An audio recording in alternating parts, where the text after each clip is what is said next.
বল্টু পল্টু আবুল মফিজ 4 বন্ধু 5 স্টার হোটেলে ডিনার করেছে।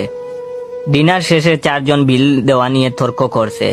এ বলে আমি বিল দেব, ও বলে আমি বিল দেব। হোটেলের ম্যানেজার এই কাণ্ড দেখে মনে মনে হাসছে আর বলছে, পৃথিবীতে এখনো এরকম বন্ধুত্ব দেখা যায়, বিশ্বাস হয় না। আমারও যদি এরকম বন্ধু থাকতো। এক পর্যায়ে 4 জন মিলে সিদ্ধান্ত নিল যে একটি দৌড় প্রতিযোগিতা হবে। প্রতিযোগিতায় যে জয়ী হবে সে বিল পরিশোধ করবে।